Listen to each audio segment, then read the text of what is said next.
You know, darlin', life has a way of polishing your memories. Like a river stone. It tumbles em and smooths em till all the sharp, hurtful edges are gone, and all you're left with is the warm, smooth weight of what was, or what you wish had been. My porch, this old rocker. They've seen a lot of those stones. They've heard a lot of my stories. But this one I've been turnin' over in my palm for a long, long time. It's still got some edges on it.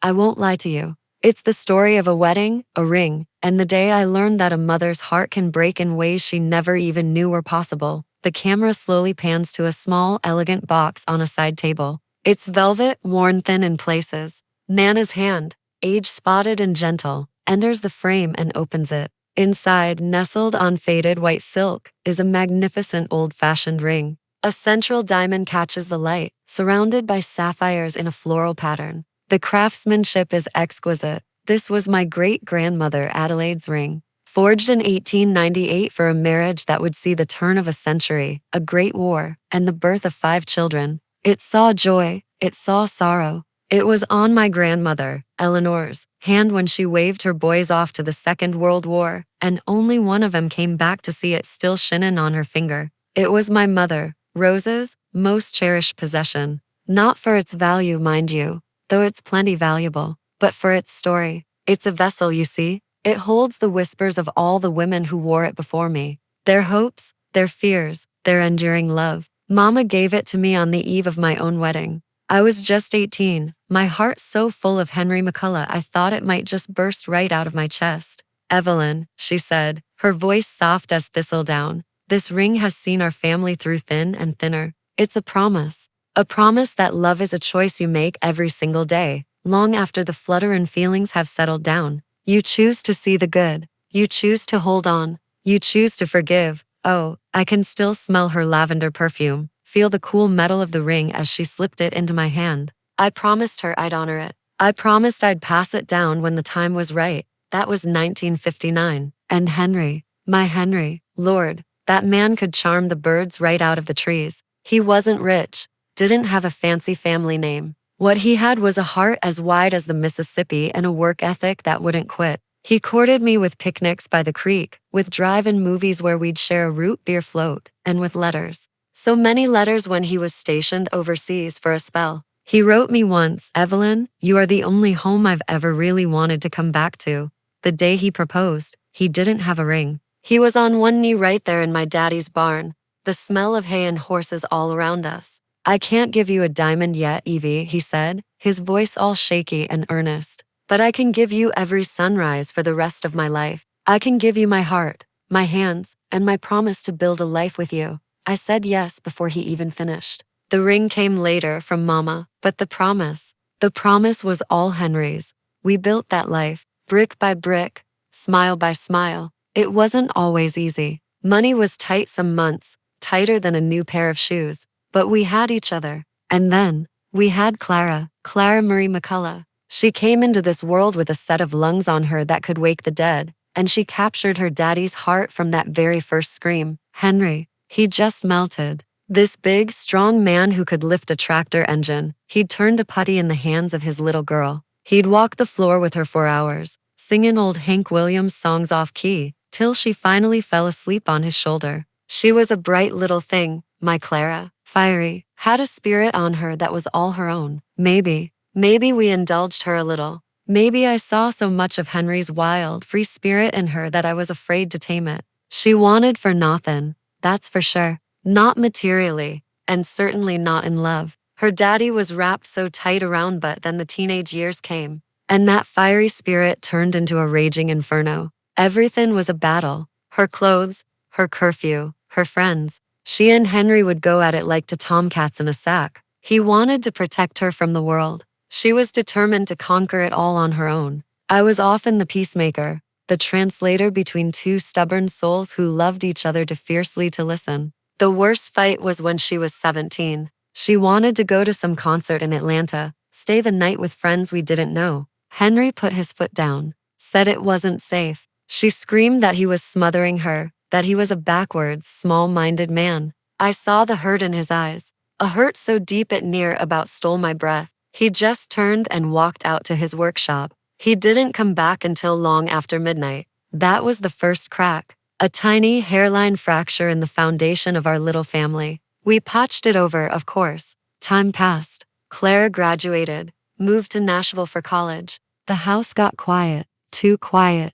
Then the diagnosis. The big C. It started in his lungs, they said. My strong, vibrant Henry wasted away to a shadow in 6 months. I held his hand, this hand that had built our home, that had held our daughter, that had wiped my tears. And I felt it grow cold. The last thing he said to me, his voice a ragged whisper, was, "You take care of our girl, Evie. You tell her. Her daddy loves her."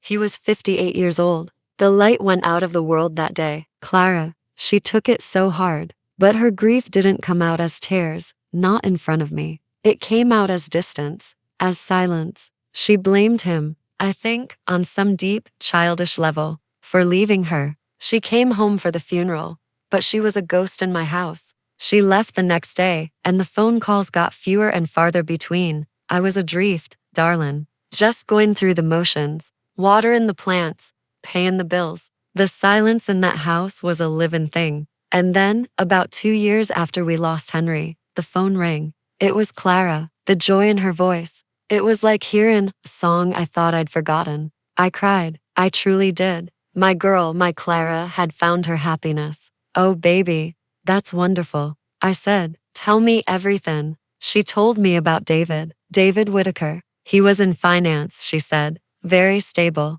very sure of himself. They were planning the wedding for that fall in Nashville. It was going to be beautiful. And then she asked me, Mom, I was hoping, would it be okay? Could I wear your ring? The heirloom one? It would mean so much to me. To have that piece of you and Daddy with me. My heart just soared. She wanted the ring. After all the distance, all the silence, she was reaching back for that thread, that connection to her family, to me. It felt like a bridge being built over a great wide canyon. Of course, baby, I said, my voice thick with emotion. Of course you can wear it. It's yours. It was always meant for you. I spent the next few months in a flurry of activity. I had my old lavender mother of the bride dress let out just a smidge. I got my hair done. I talked to Henry's picture on the mantle every night. Our little girl's getting married, Henry. Can you believe it? I imagined walking her down the aisle myself, since he couldn't. I imagined her wearing that ring, seeing it sparkle on her hand as she said her vows. It felt right. It felt like the world was settling back onto its axis. I flew to Nashville a week before the wedding. David was nice, polished, like a smooth stone from a fancy store. He had a firm handshake and a smile that didn't quite reach his eyes. But he made Clara happy, and that was all that mattered to me. Clara was a whirlwind. My quiet, moody girl was gone, replaced by this event planner. Everything was about the venue, the caterer, the floral arrangements. It was all so big, so lavish. Not at all. The simple, heartfelt wedding I'd had with Henry. She was so anxious, jittery. I chalked it up to pre-wedding nerves. I showed her the ring, right there in its velvet box in my hotel room safe. She took it out, held it up to the light. Her hand was trembling just a little. She said it was so old-fashioned, that David's mother had such modern taste, that she'd already made comments about her quaint family. She slipped it on her finger.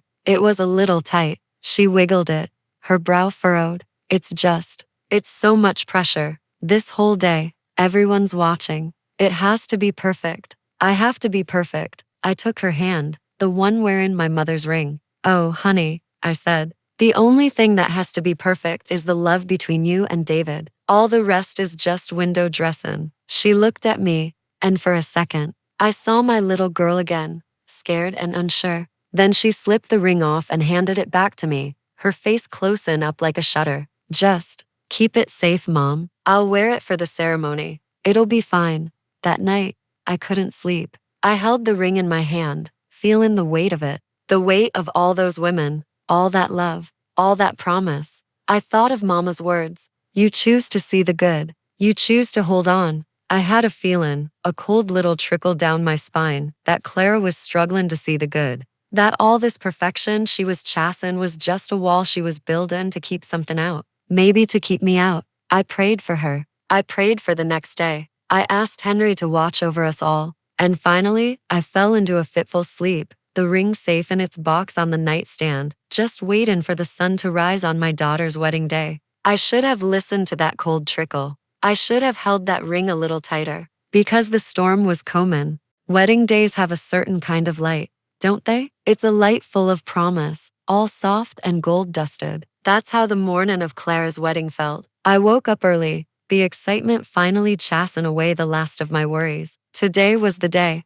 Today, I would see my daughter married. Today, I would see my mother's ring, my ring, on her finger, carrying our family's promise into a new generation. I took my time getting ready. I wanted everything to be just so. I laid the ring box out on the bed, ready to take with me to the church. It was going to be a long day, but a beautiful one. I could feel it in my bones. The church was a sight to behold. All white lilies and green ferns, smelling like a spring garden. Clara had outdone herself. I was escorted to the front pew, right on the aisle. The seat next to me, where Henry should have been, felt like a great gaping hole. I laid my hand on the empty velvet cushion. Well, Henry, I whispered, we did it. She's all grown up. I was taken to the bridal suite to see her before the ceremony. The air in there was thick with hairspray and tension. Clara was sitting in front of a giant mirror, and for a moment, she took my breath away. She looked so like her daddy, with his strong jaw and his deep-set eyes. Oh,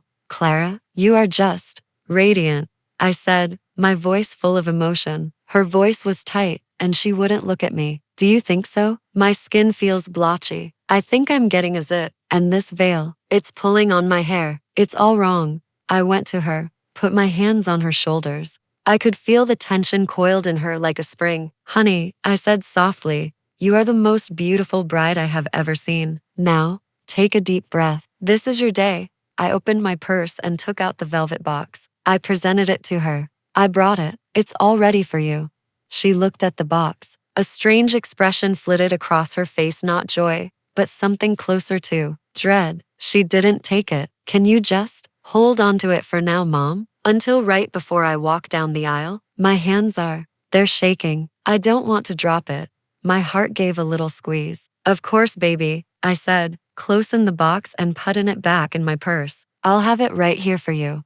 I leaned down and kissed her cheek. She smelled of expensive perfume, but underneath it, I could still smell my little girl. I love you, Clara. Her eyes glistened, but she blinked the tears away. I love you too, Mom. Now go. They need to finish my makeup. Send David's mother in.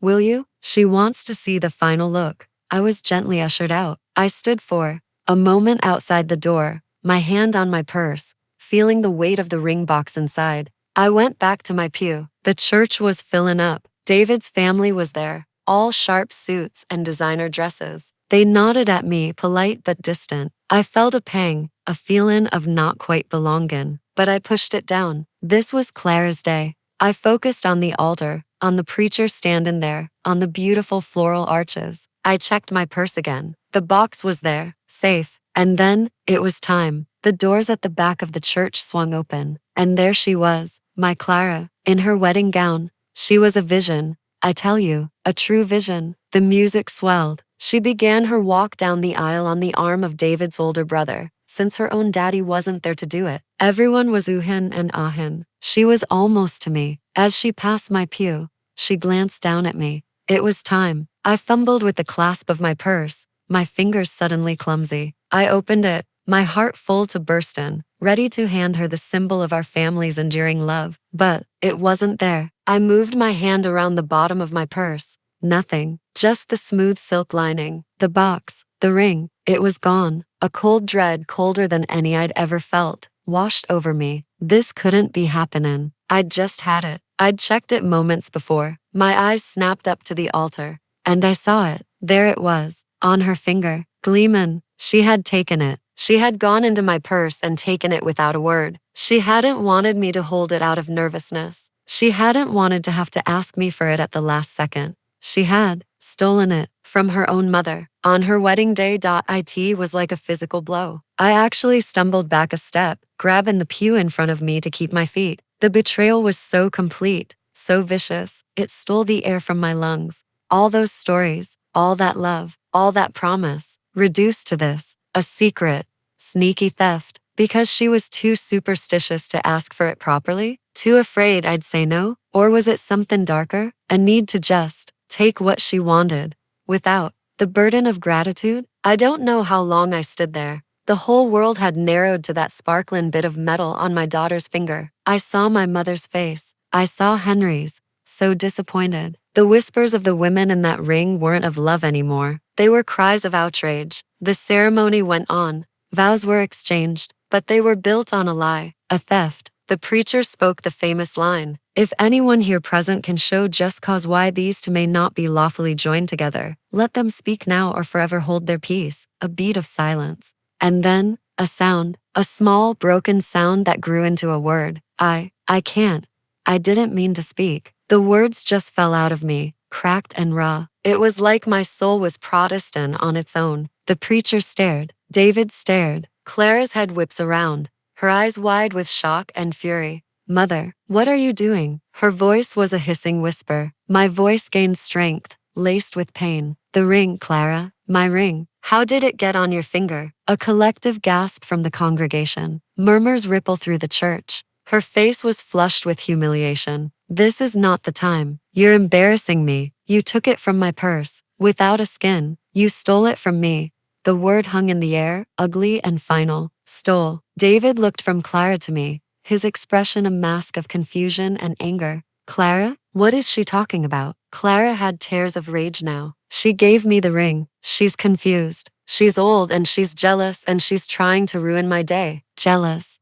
That word. It was a knife to the heart. To think that she could believe that. To think that she could stand there, in a church, and lie to everyone, to her new husband, to me. I spoke again, quietly, but every word was clear. "That ring was my mother's, and her mother's before her. It has been in our family for over a century. I promised to give it to you today. I brought it here for you. But you didn't have the patience. You didn't have the respect. You snuck into my purse like a thief in the night because of some foolish superstition that a skin for it would bring bad luck. Well, look around you, Clara. What do you call this?" Chaos erupted. The preacher tried to regain control. David's family was whispering furiously. Clara was sobbing. Great, heaving sobs of fury. "I hate you. Do you hear me? I have always hated. You're smothering. Your old-fashioned ideas. That stupid, ugly ring. I only wanted it so people wouldn't think we were poor white trash." Silence. A dead, cold silence. Claire's words echo in the vaulted ceiling. There it was. The bitter truth, laid bare for everyone to see. It wasn't about love. It wasn't about family. It was about appearances. It was about shame. Shame of me. Shame of her own roots. I looked at my daughter, my expression one of profound, bottomless grief. I slowly walked up the aisle steps, my legs feeling like lead. I stood before Clara. My voice was barely a whisper. "Give me back my ring." Clara, defiant, clenches her fist. For a horrible moment, it looks like she might refuse. Then, with a cry of rage, she yanks the ring off her finger and flings it at me. It bounces off my chest and falls, clattering onto the marble floor. I didn't look at her. I didn't look at anyone. I bent down, my old bones creaking, and I picked up that ring from the cold, hard floor. I closed my fist around it, the metal biting into my palm. Then I turned, and I walked. I walked back down the aisle, past all the stunned, pitying, and accusing faces. I walked out of the church, out of my daughter's life, and into a silence more profound than any I had known since Henry died. I got a taxi back to the hotel. I packed my bags. I changed out of my mother of the bride dress. I sat in the silent room, holding that ring so tight, I thought my skin might break. The phone in my room started ringing. It rang and rang and rang. I knew it was her, or the hotel, or maybe the police. I didn't answer. There was nothing left to say. The vow had been broken long before they ever got to I do. It was broken. The moment my daughter decided that our family's greatest treasure was nothing more than a piece of costume jewelry, and that her mother's heart was something she could just trample on. The silence after the storm. It's a heavy thing. It ain't peaceful. It's full of the echoes of what was shattered. I came home from Nashville a different woman. The house felt bigger, emptier, and the memory of Henry was a dull ache compared to the fresh, gap-and-wound Clara had left me with. The phone calls started the next day. First, it was Clara, screaming down the line about how I'd ruined her life, her marriage, her reputation. Then it was David, cold and legalistic. Demond and I formally relinquish any claim to the ring. Staten, it was a promised gift. Can you imagine? Then, Nathan. The silence descended. It was over. My only child had cut me out of her life as cleanly as a surgeon removing a diseased limb. The grief, it was a physical sickness. I'd wake up in the morning and for a split second, I'd forget. Then it would all come crashing back. A weight on my chest so heavy I could barely breathe. I wasn't just grieving my daughter. I was grieving the grandbabies I'd never hold, the Christmases that would now be spent alone, the future that had been stolen from me just as surely as that ring had been. I sent a card on her birthday. It came back unopened. That was the final nail in the coffin of my hope. I put the ring back in its velvet box and placed it in the back of my jewelry armoire. I couldn't bear to look at it. Its story, once so beautiful, now ended with me, in bitterness and regret. It was my friend Sarah, who finally dragged me back into the land of the living. She came over one day, didn't ask any questions, just sat with me on this porch and talked about her garden.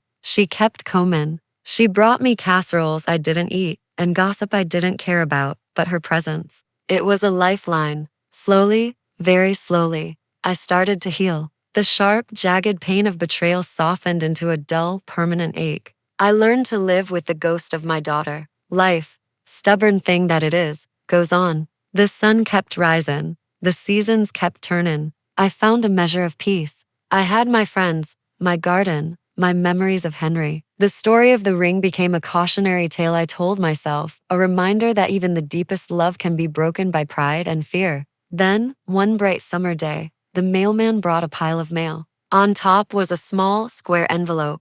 The handwriting was unfamiliar. I opened it. It was a birth announcement, a pink card. Clara and David Whitaker are pleased to announce the birth of their daughter, Eleanor Rose. 7 pounds. 6 Eleanor Rose. She'd given her my mother's name, Rose. I held that little pink card and I wept. I wept for the granddaughter I might never know. I wept for the daughter who was still my little girl, somewhere deep down. I sent a gift, a simple silver rattle. I didn't know if she'd get it. I didn't know if she'd throw it away, but I had to try. Months later, a thank you note arrived, not from Clara, but from David's mother, Helen. It was formal, but it contained a photo. A beautiful baby with a head of dark hair and eyes that were all Henry. I framed that picture, put it right next to the one of Henry on the mantelpiece. I'd talk to her sometimes, little Ellie, tell her about her granddaddy. It was a one-sided conversation, but it kept her real to me. The years marched on. Helen and I, we developed a strange, quiet alliance. She'd send me updates, pictures. She never criticized Clara, but I could read between the lines. The marriage, it wasn't a happy one. David was controlling. Clara was constantly striven for a perfection that always seemed to elude her. My heart ached for them all, but especially for little Ellie, growing up in that cold, beautiful house. Then, the news came. Through the grapevine from a friend of a friend, David and Clara were divorcing. It was messy, ugly. I felt no satisfaction, only a deep, weary sadness. The perfect life she'd chosen over her own family had crumbled to dust. A few months after the divorce, a car pulled up outside my house. It was an old, sensible sedan. Clara got out. She looked tired, older, her shoulders slumped. She stood by the car for a long time, just looking at the house. I saw her from the window. My breath caught in my throat. After all these years, there she was. I didn't know whether to run out or lock the door. My heart was a battlefield of love and fear. Clara finally walked up the path and onto the porch. She knocked softly. I opened the door. We looked at each other, a decade of pain hanging in the air between them. "Hi, Mom," she said, her voice quiet, broken. "Clara," I said, my voice cautious. I heard you've been sick." It wasn't an apology. It was an excuse, a reason to break the silence. But I let it be. I stepped back and let her in. My little girl was home. The woman standing in front of me was a stranger, but her eyes, they were the same.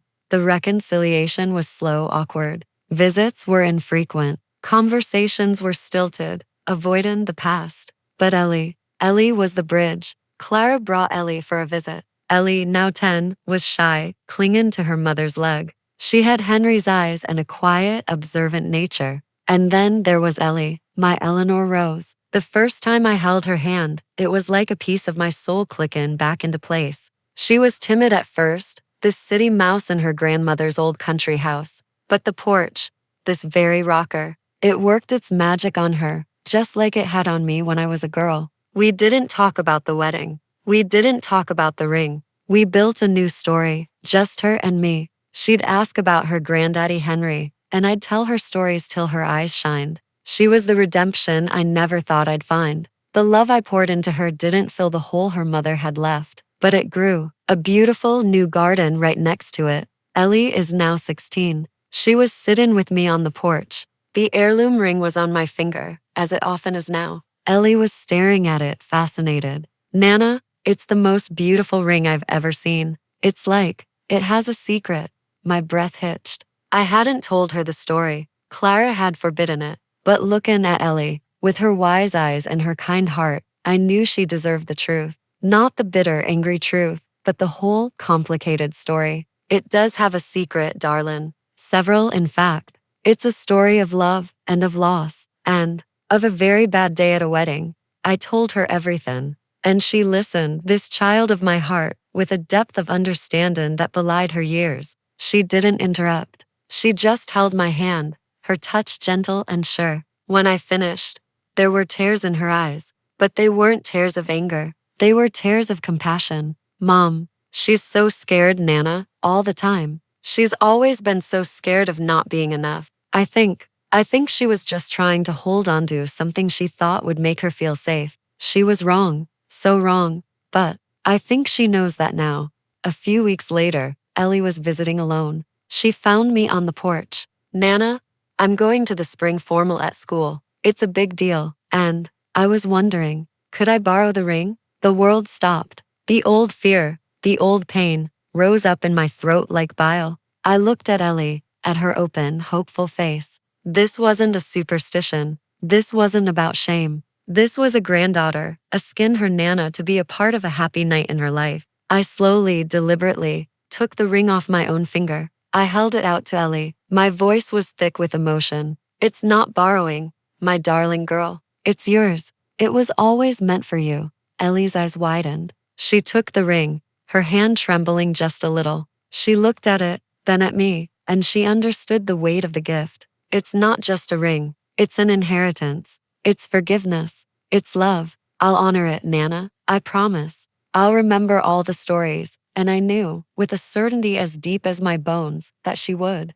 The circle wasn't broken after all. It had just been bent, waiting for the right hands to mend it. Clara and I will never have what we once had. The scars are too deep, but we have peace now. And we have Ellie. She is the keeper of our stories now, the tender of this bitter and beautiful truth. And when her wedding day comes, that ring will be on her finger, where it belongs, carrying all of our love, mine, Henry's, her mother's, and all the women who came before into a new. And I pray, happier future. Life will hand you bitter truths. Darlings, there's no denying it. But if you look hard enough, and if you're willing to wait for the right season, you'll find that a little bit of sweetness can grow right beside it. You just have to choose to see the good. You have to choose to hold on. You have to choose to forgive. Thank you for sitting a spell with me on the porch. You all take care of yourselves and each other. And if you have a story of your own you'd like to share, my comments are always open. Don't forget to subscribe so you don't miss our next visit. Until then, this is Nana Evelyn, signing off from the bitter, beautiful truth.